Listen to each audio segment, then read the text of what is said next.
ಎಲ್ಲ ರೈತ ಬಂದವರಿಗೆ ನಮಸ್ಕಾರ. ಇವತ್ತೊಂದು ತೋಟಕ್ಕೆ ಬಂದಿದ್ದೀವಿ. ತೋಟದ ಮಾಲೀಕರನ್ನ ಕೇಳೋಣ ಏನೆಲ್ಲ ಪ್ರಾಬ್ಲಮ್ ಇತ್ತು, ತೋಟದಲ್ಲಿ ಏನೆಲ್ಲ ಗೊಬ್ಬರ ಬಳಸಿದ್ರು ಅಂತ. ನಮಸ್ತೆ ಸರ್. ನಮಸ್ತೆ ಮೇಡಮ್. ನಿಮ್ಮ ಹೆಸರು ಸರ್? ನಮ್ಮ ಹೆಸರು ಗಂಗಾಧರ ಅಂತ ಮೇಡಮ್. ಈ ಊರ ಹೆಸರು ಸರ್? ಬೊಚ್ಚರಡ್ಡಿ, ಗೌರವ ತಾಲೂಕು ದೀಪಾವಳಿ ಹೋಬಳಿ ಬೊಚ್ಚರಡ್ಡಿ.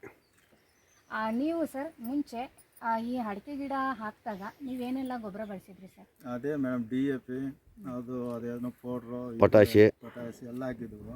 ಅಷ್ಟು ನೀಟಾಗಿ ಬರ್ತಾ ಇಲ್ಲ ಗಿಡ. ಇವಾಗ ನಮ್ಮ ಸ್ವದೇಶಿ ಗೊಬ್ಬರ ಕೊಟ್ಟ ಮೇಲೆ ಚೆನ್ನಾಗಿ ಚೆನ್ನಾಗಿದೆ. ನಿಮಗೆ ಸರ್ ನಿಮಗೆ ಏನು ಅನ್ನಿಸ್ತಿದೆ ಸರ್? ನಿಮ್ಮ ಸ್ವದೇಶಿ ಗೊಬ್ಬರದ ಬಗ್ಗೆ ನಿಮ್ಗೆ ಏನು ಅನ್ನಿಸ್ತಿದೆ? ಇಷ್ಟ ಆಯ್ತದೆ ಮೇಡಮ್. ಇದನ್ನೇ ಬಳಸ್ಬೋದು, ಇದೇ ಚೆನ್ನಾಗೈತೆ ಅಂತ ಇದಾಗಿದೆ. Okay sir. ನಾನು ಮತ್ತೆ ಇನ್ನೊಬ್ಬರು ಅಂದರೆ ತೋಟದ ಮಾಲೀಕರನ್ನ ತೋಟದ ಅಲ್ಲಿ ಕೆಲಸ ಮಾಡುವಂಥ ಮಾಲೀಕರನ್ನ ಕರಿತಾ ಇದ್ದೀನಿ. ನಮಸ್ತೆ ಸರ್, ನಿಮ್ಮ ಹೆಸರು ಸರ್? ಅಶ್ವಥ್ ರೆಡ್ಡಿ. ಸರ್, ಈಗ ನೀವು ತೋಟದಲ್ಲಿ ಕೆಲಸ ಮಾಡ್ತಿದ್ದೀರಾ, ನಿಮಗೇನು ಅನ್ನಿಸ್ತಿದೆ ಸರ್ ಈ ಗೊಬ್ಬರ ಬಳಸಿದ ಮೇಲೆ? ಚೆನ್ನಾಗಿ ಬರ್ತಾವೆ.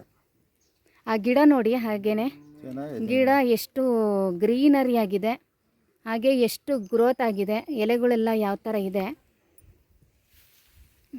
ನೋಡಿ. Okay sir. ಇನ್ನು ಮುಂದೆ ತುಂಬ ಚೆನ್ನಾಗಾಗಲಿ. ಹಾಗೆಯೇ ಬಾಳೆನೂ ಕೂಡ ಬೆಳೆದಿದ್ದಾರೆ.